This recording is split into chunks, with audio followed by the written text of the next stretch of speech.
नमस्कार मंडळी, बघताय ना दिसायला किती सुरेख दिसते। ही भाजी दिसायला जेवढी छान दिसते ना, खायला अतिशय सुंदर आणि चविष्ट झाली आहे आणि ही खूप हेल्दीसुद्धा आहे। अगदी 15 मिनिटात तयार होणारी। चला तर मग यासाठी मी ही बारीक साईजची सोयाबीन घेतली आहे। पहिले सोयाबीन एका भांड्यात काढून घ्यायची। सोयाबीन बुडेल इतपतच त्यात पाणी घालायचं आणि थोडंसं मीठ टाकायचं आणि 5 मिनिटाची उकळी काढायची सोयाबीनला। फक्त गरम झालं की गॅस बंद करून द्यायचा। आणि यासाठी एक बेसिक मसाला तयार करायचा आहे आपल्याला।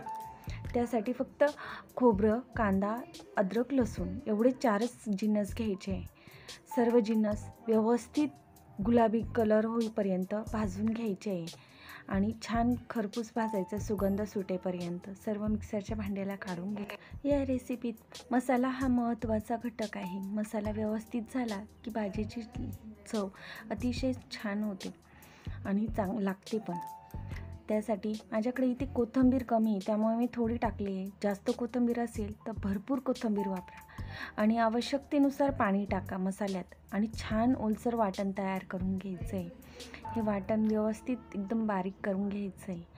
आता ही जी सोयाबीन आहे आपण थंड झाल्यावर चांगली नितळून घ्यायची, तिच्यातलं सर्व पाणी काढून घ्यायचं आहे। ती कोरडी झाल्यावर ती मसाल्यात छान मुरते आणि चविष्ट होते। ती जर पाणी राहिलं तर ती पानचट लागते, म्हणून ती व्यवस्थित निवळून घ्यायचं आहे त्यातलं पाणी। हे बघा सुकी सुकी झालेली आहे। आता आपण भाजी करूया। सर्वप्रथम त्याच कढईत तेल घ्यायचं आहे, जिरे टाकायचे आहे। काळ्या मसाल्याच्या भाजीला शक्यतो मोहरी वापरायची नसते। आधी मसाला टाकून घ्यायचा, जिऱ्यामध्ये छान मसाला परतवायला घ्यायचा। कढीपत्ता टाकायचा आहे। कढीपत्ता नंतर टाकला, आधी टाकला तरीही चालतो। कढीपत्ता टाकून घ्यायचा आणि हा घरगुती काळा मसाला आहे। माझा काळा मसाला तिखट आहे म्हणून मी 1.5 चमचा वापरते। तुम्ही तुमच्या मसाल्याच्या तिखटाप्रमाणे वापरा आणि फक्त एक मसाला वापरून करायचं आहे। मसाला थोडा परतवला की पाणी टाकायचं थोडंसं आणि ग्रेव्हीला तेल सुटेपर्यंत छान परतून घ्यायचं, अगदी चविष्ट होते। आणि त्यात मग ही सोयाबीन टाकायची आणि परतवून घ्यायचं आहे। असंच जरी टिफिनला द्यायचे असेल तर असंच दिली तरी छान लागते, पण मला रस्सा भाजी करायची आहे म्हणून मी आवश्यकतेनुसार पाणी वापरते, नाहीतर अशीही खाऊ शकतात सुकी। आणि चवीनुसार मीठ टाकायचं आहे। एक 5-10 मिनिटाची उकळी काढायची। रेडी, आपली भाजी तयार आहे।